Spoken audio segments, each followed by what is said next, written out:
রাতে ঝাল খাওয়ার পেনিকটা আর পাল্টাতে পারলাম না। সো হ্যালো এভরিওয়ান, আসসালামু আলাইকুম। This is me Rabia Rosy from my page. আশা করছি সবাই ভালো আছেন। আলহামদুলিল্লাহ আমিও ভালো আছি। যত গভীর হয় আর আমার ক্ষুধা তত বেড়ে যায়। জানি না আর কার কার সাথে এমনটা হয়। তো যাই হোক, আমি আজকে শেয়ার করব যে আজকে আমি কি খেয়েছি আর কি রান্না করেছি। তো ইতিমধ্যে দেখে বুঝতেই পেরেছেন কিছুটা যে আমি আজকে কি রান্না করব। অন্যান্য দিন কিছু যা পাই তাই খাই আর কি, কিন্তু আজকে জানি না কেন এত ঝাল খেতে ইচ্ছে করছিল। অনেক মানে যা বলা হয় যে পিনিক উঠেছিল আর কি, ঝাল করা পিনিক উঠেছিল।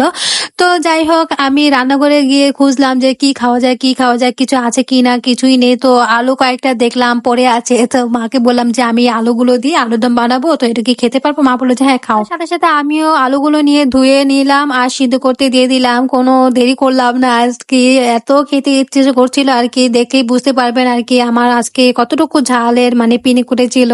তো যাই হোক, আলুগুলো সিদ্ধ করে রেখেছি আর হচ্ছে গিয়ে এখন আমি এটা বসিয়ে দিব আস্তে আস্তে করে। সব তেল মশলা যা আছে সবকিছু এক এক করে দিয়ে দিব। আর ভিডিও তো দেখতেই পাচ্ছেন আমি কি কি অ্যাড করেছি। আর সবাই তো পারেন এটা রান্না করতে। তো কালকেরটা এত মজা হয়েছে, সত্যি দেখে অবাক হয়েছি। আর একটু গন্ধ নিচ্ছিলাম যে কেমন হয়েছে, গন্ধটা শুনেই ভালো লাগছে যে হ্যাঁ আসলে মজা হবে। তারপর আমি আলুগুলো বসিয়ে দিলাম আর কি, ঢেলে দিলাম, একটু নাড়াচাড়া করে আবার ধনিয়া পাতা দিয়ে দিলাম। আজকে আমি ধনিয়া পাতা অনেক বেশি করে দিয়েছি আর সব মশলাও একটু বেশি করে দিয়েছি, যেন আজকে মানে মনের মতো হয়, যেমনটা খেতে ইচ্ছে করেছিল তেমনটাই যেন হয়। আর ঝাল তো কতটুকু দিয়েছি সেটাও দেখেছেন আর কি। তো এই তো আমার হয়ে গেল আলুর দম। আর দেখতে দেখুন কত সুন্দর হয়েছে, ইয়ামি ইয়ামি লাগছে না? আর ঝাল ঝাল, যারা ঝাল খেতে পারেন আর কি, ঝাল মানে অনেক পছন্দ, তারা এটা ট্রাই করে দেখতে পারেন, খুবই মজা। আর যারা খেয়ে থাকেন তা তো জানেন এটার টেস্ট কিরকম আর কি। তো আমি একটু টমেটো কেটে নিলাম একটু দেখানোর জন্য, সৌন্দর্যের জন্য। আর হচ্ছে অনেক ঝাল দিয়েছি সেজন্য ভাবলাম যে টমেটোটা নিয়ে বেশি ঝাল লাগবে তখন আমি এটা খেয়ে নিব। তো যাই হোক, এই তো আমি একটু ডেকোরেশন করে আপনাদের জন্য ভিডিও ফুটেজ নিলাম। দেখুন কতটা ইয়ামি লাগছে, খুবই লোভ লাগছে তাই না? আমার তো এখন ভয়েস মানে ওভার দিতে গিয়ে আমার খেতে ইচ্ছে করছে। খুবই মজা হয়েছে আসলে। আমি এতদিন রান্না করতাম বেশ একটা মানে এরকম হয়নি আর কি, আজকে যতটা মানে মজা হয়েছে আর কি, এত ঝাল হয়েছে, খুবই ভালো লাগছে আর কি। মানে আমার এখন মনে হচ্ছে আবার বানাই আর কি, তো বানাবো। তো এই তো এখন আমি ট্রাই করে দেখাবো, আপনাদের খেয়ে দেখাবো যে কেমন হয়েছে। আমার এক্সপ্রেশন দেখেই বুঝতে পেরেছেন যে কতটা মজা হয়েছে। আর এটা তো কিভাবে বানাতে হয় সেটা তো আপনারা সবাই জানেন।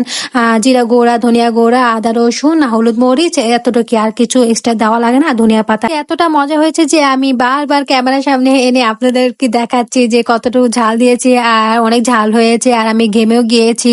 আর এখানে একটু ডিসকালার দেখাচ্ছে, কারণ হচ্ছে কি আমি একটু লাইট করেছি আমার ভিডিওটা, কারণ হচ্ছে কি আমার সামনে কোনো লাইট ছিল না, সেজন্য আমি একটু মানে এডিটিং করে লাইটিং করে দিয়েছি আর কি, সেজন্য একটু ঘোলাটেও লাগছে। তো যাই হোক, এই তো আমি টমেটো খেয়ে নিচ্ছি, মানে অনেক ঝাল হয়েছিল সেজন্য একটা আলু আবার টমেটো খেয়ে নিচ্ছি। যে কেন যে আমার এরকম মানে খেতে ইচ্ছে করে, সেই ডিনার করার পর থেকে রাত 2টা 3টা, মানে আমি যতক্ষণ জেগে থাকি আমি একটা পর একটা খেতেই থাকি। তো আমি ড্রয়িং রুমে এসে আমি এই যে রান্না করে খাওয়া দাওয়া করলাম। আর বাবা হচ্ছে আসতে আজকে একটু দেরি হয়েছে, সেজন্য ভাবলাম যে একটু রান্না করি আজকে, নাহলে রান্না করতাম না, বাবা আসা দেরিতে, সেজন্য রান্না করলাম।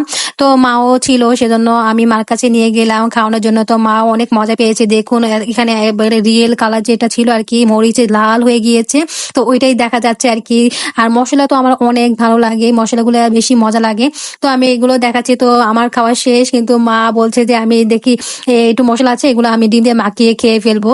তো মা সে যেই বলা সেই কাজ, সাথে সাথে ডিম সিদ্ধ করা ছিল ওইটা নিয়ে এসে যে মাখিয়ে খাচ্ছে। অনেক মজার ছিল, দেখে বুঝতে পেরেছেন। তো আজকে ভিডিওটা এই পর্যন্ত। ভালো লাগলে লাইক কমেন্ট শেয়ার করবেন। আর কে কে আমার মতো রাত জেগে এত খাওয়া দাওয়া করেন আর ঝাল খাইনি কোটে, তো জানাবেন অবশ্যই। তো সবাই ভালো থাকবেন, সুস্থ থাকবেন, আমার জন্য দোয়া করবেন আর পাশে থাকবেন, ভালোবাসা দিবেন ইনশাল্লাহ। আমিও আপনাদের ভালোবাসা দিব। তো আল্লাহ হাফেজ, আসসালামু আলাইকুম।